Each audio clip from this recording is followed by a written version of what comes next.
일어서신 채로 오늘 말씀을 보도록 하겠습니다. 오늘 말씀은 고린도전서 12장 27절입니다. 우리 같이 한 목소리를 읽겠습니다. 시작. 너희는 그리스도의 몸이요 지체의 각 부분이라. 아멘. 예, 앉으시겠습니다.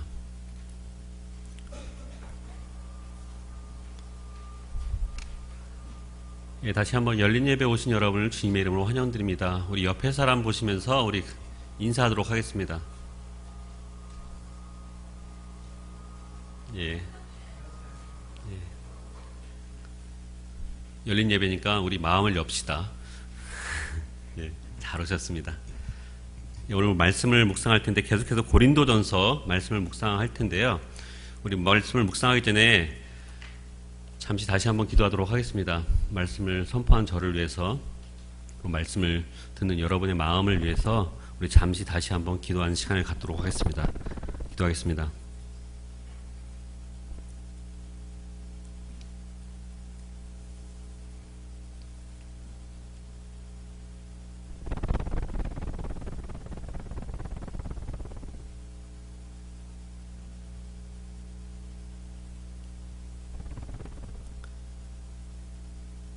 아버지 하나님, 지혜를 주시고 담대함을 주시옵소서. 말씀을 묵상할 때 영생이 있음을 깨닫는 지혜를 주시고 그 말씀에 순종하며 살겠다고 하는 용기를 주시옵소서. 이 예배를 온전히 드림으로 저희의 거룩함을 회복하고 경건함을 회복하는 크리스찬으로 다시 거듭나는 기적이 한 사람 한 사람에게 임하게 하여 주시옵소서. 저희의 모습은 모두 감춰주시고 저희의 정욕도 모두 내려놓게 하시고 저희의 의심도 모두 내려놓게 하시고 저희의 두려움과 걱정과 슬픔도 모두 내려놓게 하시고 오직 주님의 영광만 드러나는 예배가 되게 하시고 오직 저희의 마음에는 천국 소망으로만 가득 차게 하여 주시어서 세상이 줄 수 없는 위로와 회복과 기쁨과 자유함을 누리며 나의 삶과 세상 속에 예수 그리스도를 선포하며 성령의 능력을 받는 저희들 모두가 되게 하여 주시옵소서. 예수님의 이름으로 기도드립니다. 아멘. 여러분이 가장 사랑하는 것이 무엇입니까? 난 이걸 제일 사랑한다. 여러분이 가장 사랑해야 하는 것은 예수 그리스도여야 합니다. 여러분이 만약 교회를 다니시지 않은 분이라고 하면 제가 이런 말씀까지 드릴 필요는 없는 것 같은데, 여러분이 이렇게 교회를 다니신 분이시기 때문에 이 말씀을 제가 드려야 할 것 같습니다. 여러분은 예수님을 가장 먼저 그리고 가장 많이 사랑하십니까? 여러분은 예수님을 가장 먼저 그리고 가장 많이 사랑해야 합니다. 예수님 여러분의 사랑의 대상이지, 그런 예수님을 통해서 여러분이 사랑하는 것을 지키려고 하거나 얻으려고 하는 것은 아니라는 말씀입니다. 쉽게 말씀드리면 나의 자녀의 형통함을 위해서 예수님을 사랑하는 것은 아니라는 말씀입니다. 좋은 학교를 들어가고 좋은 직장을 얻기 위해서 예수님을 사랑하는 것은 아니라는 것입니다. 더 쉽게 말씀드리면 내가 지금 이렇게 예배 드리면 나의 자녀는 형통할 것이고 나는 좋은 학교를 들어갈 것이고 나는 좋은 직장을 얻을 것이다 라는 것이 아니라는 것입니다. 여러분의 부모님은 그냥 여러분의 부모님인 것과 같습니다. 부모님이 수단은 아니지 않습니까?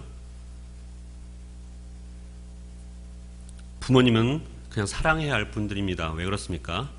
그냥 나의 부모님이기 때문입니다. 하나님의 축복은 하나님의 말씀에 순종한 뒤에, 말씀에 순종한 뒤에 따라오는 것이지 우리가 추구해야 할 것은 아니라는 것입니다.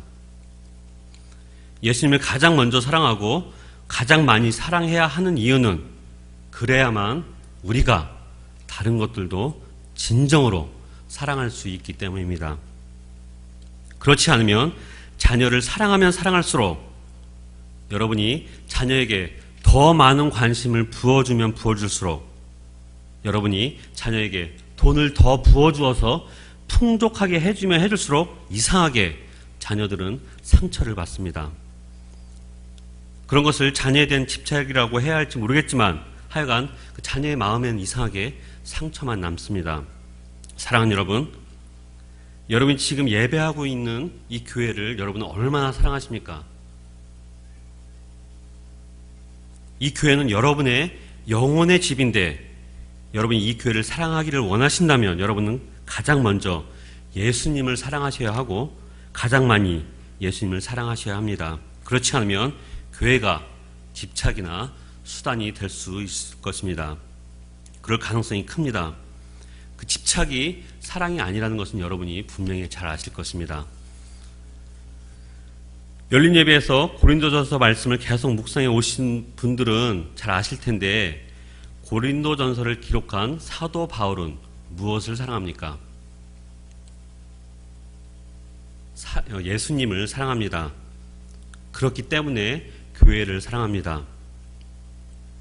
첫째로 사도 바울이 왜 교회를 사랑하냐 하면 자신이 가장 사랑하는 예수님이 가장 사랑하는 것이 바로 교회이기 때문입니다. 예수님의 사랑의 중심은 교회입니다. 여러분들도 여러분이 가장 사랑하는 사람이 가장 사랑하는 그것을 가장 사랑하게 되어 있습니다. 두 번째, 사도 바울이 왜 교회를 사랑하냐 하면 바울이 사도로 부르심을 받은 사도이기 때문입니다. 사도로 부르심을 받은 사람의 그 사랑의 대상이 바로 예수 그리스도입니다. 예수님을 향한 사랑이 바로 교회에 나타나는 것입니다. 그럼 교회가 무엇입니까? 교회는 바로 예수님을 사랑하는 사람들의 모임입니다. 한 단어로 하면 성도라고 합니다. 거룩한 사람들의 모임. 예수님을 사랑하는 사람들의 모임이 교회이기 때문에 교회 안에는 예수님을 사랑하는 그 사랑만 있어야 합니다. 교회에 문제가 있다고 하면 딱 한 가지 원인밖에 없습니다. 바로 그 사랑이 빠져 있기 때문입니다. 예수님을 사랑하는 대신에 다른 것을 더 사랑하기 때문입니다. 믿음, 소망, 사랑, 그 중에 제일은 무엇입니까? 사랑입니다. 고린도전서 13장 13절에도 나오는데 사랑입니다. 제가 확실하게 믿는 것은 이 세상에 있는 모든 교회 안에 계신 모든 교인들 중에서 사랑이 없는 교회는 단 한 명도 없습니다. 여기에 계신 분들도 마찬가지일 것입니다. 여러분들이 사랑한 것이 있습니다. 그런데 문제가 끊이지 않는 이유가 무엇입니까? 바로 예수님 대신에 다른 것을 더 사랑하기 때문입니다. 교회에 오신 이유가 예수님을 사랑해서가 아니라 사람 때문이고 교회에서 주는 밥 때문인 교인들이 있습니다. 여러분은 여러분이 좋아하는 사람이 지금 이곳에 없거나 아니면 교회에서 밥을 주지 않는다고 해도 교회에 오실 수 있겠습니까? 만약 그렇다고 하면 여러분은 사람이나 밥보다는 예수님을 사랑하는 것이 더 맞을 것 같습니다. 오늘 본문이 고린도전서 12장입니다. 고린도전서는 고린도 교회에 보낸 편지이고 고린도 교회에 편지를 보낸 이유는 고린도 교회 안에 교인들이 예수님을 사랑하는 것보다 다른 것을 더 사랑함으로 인해서 그 교회가 어지러워지니까 그 교회를 처음 개척해서 세운 사도 바울의 마음이 너무 슬퍼서 이 편지를 써서 고린도 교회에 보내는 것입니다. 고린도 교회 교인들이 예수님에 대한 사랑은 없는 대신에 이런 것들에 대한 사랑은 가득했습니다. 그 교인들은 분쟁을 더욱 사랑했습니다. 자기가 좋아하는 사람만 사랑했습니다.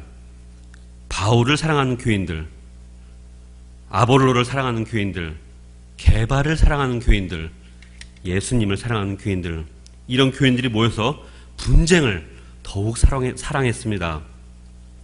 고린도전서 1장 11절 12절 말씀에 내 형제들아 글로에의 지편으로 너희에게 대한 말이 내게 들리니 곧 너희 가운데 분쟁이 있다는 것이라.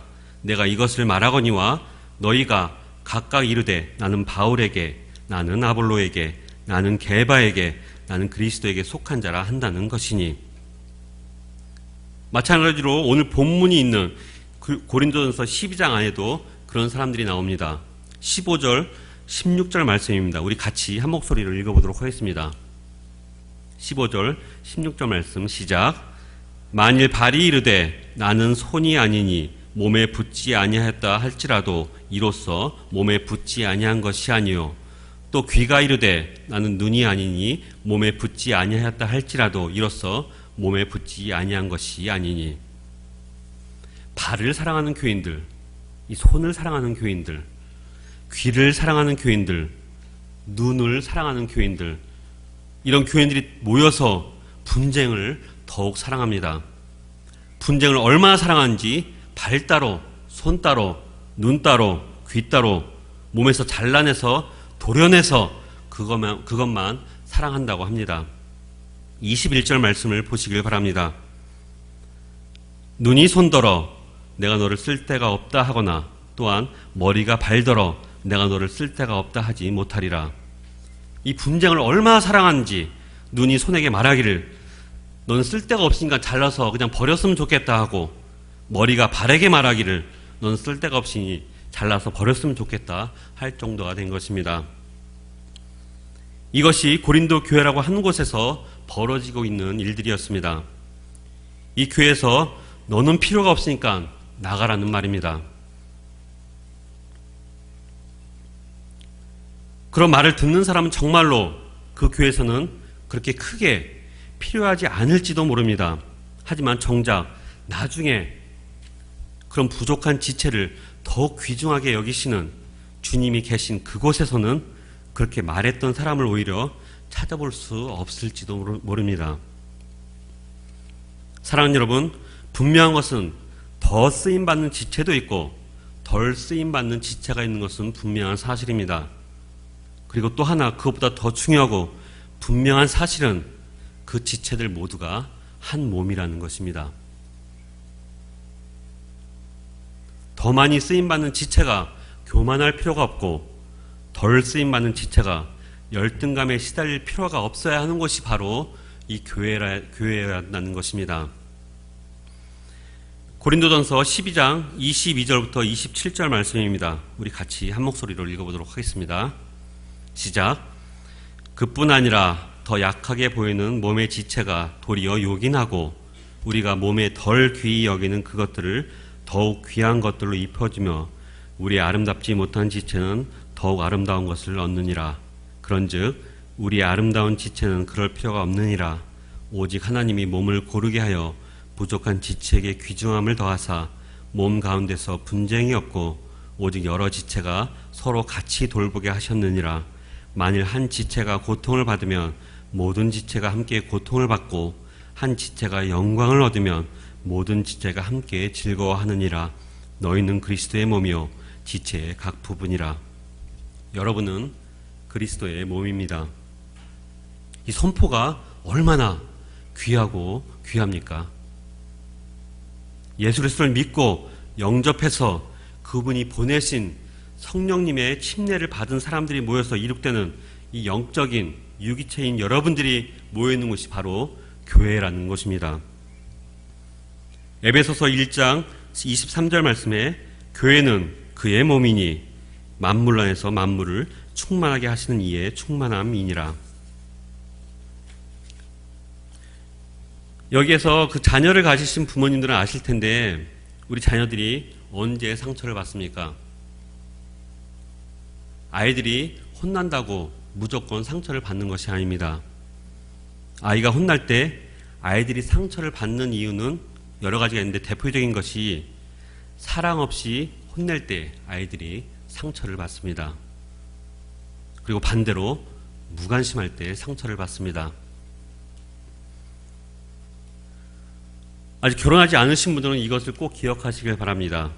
관심을 너무 많이 해줘도 상처를 받고 그래서 관심을 좀 덜 가져도 상처를 받습니다. 이래서 결혼해서 자녀를 낳고 기르는 것이 쉽지가 않습니다. 자녀가 상처를 받는 이 두 가지 정반대되는 상황을 말씀을 드렸는데 그 두 가지의 공통점이 바로 사랑이 없다는 것입니다. 자녀를 사랑 없이 혼낼 때, 그리고 자녀에게 무관심할 때. 교회도 마찬가지인 것 같습니다. 제가 말씀드리는 건 이 건물을 말씀드리는 것이 아니라 주님의 몸 대신 교회 안에서 그분의 지체가 되신 여러분들을 말씀드리는 것입니다. 예수님을 사랑하는 마음이 없으면 무엇을 하든지 간에 그 지체된 여러분들은 서로가 상처가 되는 것입니다. 이 교회의 몸 대신 예수님에 대한 사랑이 없는데 어떻게 그 지체들이 서로를 사랑할 수 있겠습니까? 여러분 성경 말씀을 읽다 보면 수많은 비유의 말씀들이 나옵니다. 말씀을 비유로 말씀하고 계십니다. 왜냐하면 여러분의 눈에 보이지 않는 이 영적인 것들이 많은데 그것은 그냥 말로 설명해서는 도무지 이해할 수 없기 때문에 우리의 눈에 보이는 것들을 이용해서 천국의 모습을 설명할 수밖에 없기 때문입니다. 비유법에는 지규법, 은유법, 의인법, 화류법, 의성법, 의태법, 풍유법, 대유법, 제유법, 환유법, 중의법, 상징법, 우화법이 있는데 여러분들이 이런 문법들을 모두 아실 필요는 없지만 성경 말씀이 그런 식으로 우리가 쉽게 이해할 수 있고 한눈에 볼 수 있도록 그런 비유법들을 통해서 이 말씀을 그림으로 이렇게 그려주고 있다는 것을 이해하시면 됩니다. 비유법이 이해하기 힘든 성경 말씀을 그림처럼 이해하기 쉽도록 설명해 주고 있는 반면에 또 자기 멋대로 그것을 주관적인 관점으로 억지로 해석하고 풀다가 결국 이단이 되고 사이비가 될 수 있기 때문에 이 비유법에 나오는 말씀들을 조각 이해하면 안 되고 전체적인 것 안에서 이해를 해야 합니다. 제가 비유법을 말씀드린 이유는 여러분은 그리스도의 몸이라는 말씀도 그 비유법으로 교회를 설명해 주고 있기 때문입니다. 저를 포함해서 여러분들 모두는 태어난 곳도 다르고 자라난 곳도 다르고 부모님도 다르고 성격도 다르고 꿈꾸는 것도 다르고 생기신 것도 모두가 다릅니다. 그런 사람들이 모여서 이 그리스도의 몸이 된다고 하는 것은 정말로 어마어마한 비유의 말씀이 아닐 수가 없는 것입니다. 그런 사람들이 모여서 예수님을 나의 구원주로 영접하고 나의 죄를 회개하고 하나님의 자녀가 된 곳이 바로 이 교회의 공동체인 것입니다. 이렇게 모인 교회를 코이노니아라고 부릅니다. 서로의 사랑의 교제를 나누는 공동체라는 뜻입니다. 사도 바울은 그 고린도 코이노니아에 예수님의 사랑이 사라진 모습을 보면서 너무나 슬퍼했습니다. 사랑이 사라지면 더 이상 코이노니아가 아니기 때문입니다. 그저 모임이기 때문입니다. 고린도전서 12장 22절부터 27절 말씀을 우리가 읽었는데 다시 한번 보겠습니다. 우리 다시 한번 한 목소리로 같이 읽어보도록 하겠습니다. 시작. 그뿐 아니라 더 약하게 보이는 몸의 지체가 도리어 요긴하고 우리가 몸에 덜 귀히 여기는 그것들을 더욱 귀한 것들로 입혀주며 우리 아름답지 못한 지체는 더욱 아름다운 것을 얻느니라. 그런즉 우리 아름다운 지체는 그럴 필요가 없느니라. 오직 하나님이 몸을 고르게 하여 부족한 지체에게 귀중함을 더하사 몸 가운데서 분쟁이 없고 오직 여러 지체가 서로 같이 돌보게 하셨느니라. 만일 한 지체가 고통을 받으면 모든 지체가 함께 고통을 받고 한 지체가 영광을 얻으면 모든 지체가 함께 즐거워하느니라. 너희는 그리스도의 몸이요 지체의 각 부분이라. 아멘. 여러분과 제가 이 교회에 오실 때 우리의 마음에는 이런 바람들이 있습니다. 왜냐하면 교회는 일해야 하기 때문입니다.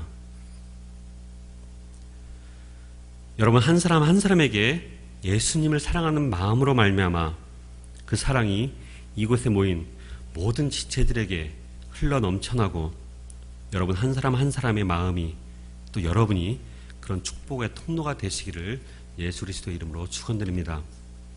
그런 사랑의 공동체가 바로 우리가 모인 이 공동체가 될 수 있기를 예수님의 이름으로 간절히 축원드립니다.